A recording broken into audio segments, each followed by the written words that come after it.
Jagan, thank you so much indeed for taking the time to talk to us. I mean, we've heard a lot in that report about increasing investment needed, that money that required by the countries that need it most is not going to them. But who's supposed to stump up the money? Who's not paying up right now?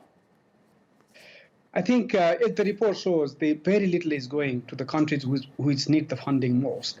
Here, what the report is calling for is a real global solidarity. Of course, there could be investment coming from within the countries. I think the governments of the countries has to prioritize getting the resources to the most exposed and most vulnerable areas. But there is also a need for global solidarity. Some of the richer countries, and actually the many countries who are actually contributing much more on the decline of the climate, should be contributing much more. There are also, financial institutions. There could also be a private sector contributing to this global climate crisis. So this is really about a global solidarity. But the richer countries and the financial institutions should be sharing the burden much more than it is happening at the moment. I mean, the thing is, clearly, as an aid organization, the Red Cross and Red Crescent will have to deal with the fallout of the climate crisis. You're not a politician, so it's not your job as an aid organization to go to countries and say, please, provide some more money. But in the report, you see the evidence. Tell us about how it's possible to persuade the richer countries. Let's take Europe, for example. What would you say to European nations, or what needs to be said to European nations to say, here are the reasons why you need to be helping those poorer countries? I think the reasons are very obvious. It's of course the climate change is not for the future. It's already happening, and it's already impacting. As you see on your television screen, the millions and millions of people are affected by it. So it's really incumbent upon all of us to invest immediately and now, because this is not the crisis for the future. On the funding, there are two aspects. One is, of course, the more funding needed.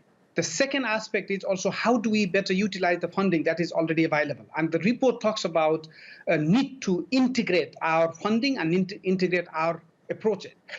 When there is a development funding available, for example, so that development work needs to be climate smart. The knowledge, the data that exists on the climate needs to be utilized on how the development funding is used.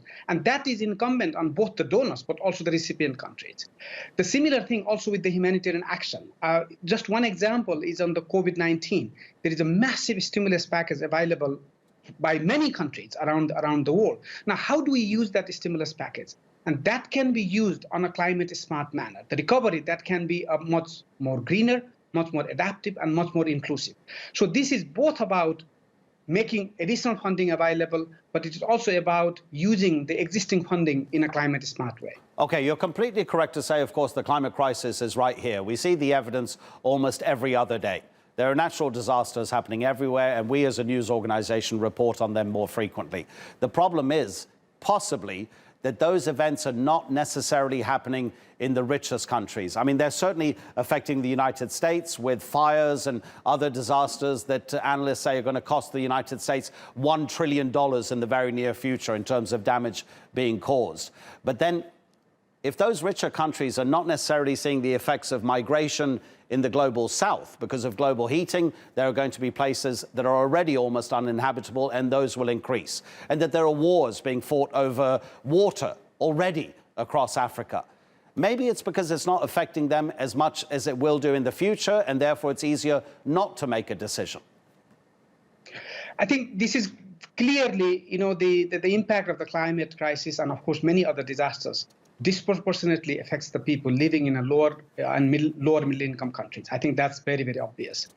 But what we are also seeing now is the climate-related disasters are also beginning to affect the richer world. And of course, you mentioned about the United States, the fires, the bushfires in Australia.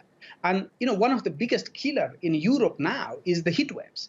And as you saw, thousands of people dying here in Western Europe. In France and in a number of other countries.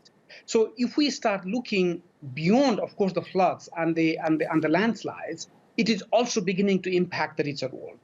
So that's why what the report is calling for is a real global solidarity. In one way or the other, it is beginning to impact the entire world. The cities are being affected now quite massively. So that's why the global solidarity is absolutely needed. Having said that, very clearly, the people living in the poorer countries, the conflict-affected countries, the fragile settings, have been disproportionately affected. And that's why we are calling for more investment to go to those countries. Jagan, how much more difficult is the work of aid organizations like yours going to become as we go forward over the next few decades? I mean, very clearly, as we see from the climate crisis, and you saw the trend of the increase on the number of disasters, it's clearly the demand on the organizations like ours are going to increase, and the need for humanitarian assistance is going to increase. But we can make a difference if we invest now. If the governments make the right priorities, if the governments invest on a much more climate smart manner, and if the governments and, of course, the overall public sector starts integrating and localizing the approach, hopefully we can slow down the pace of impact on populations and the demand on organizations like ourselves. Jagan, thank you so much indeed. Really appreciate your participation. Jagan Chapagain, Secretary General of the Red Cross and Red Crescent Societies.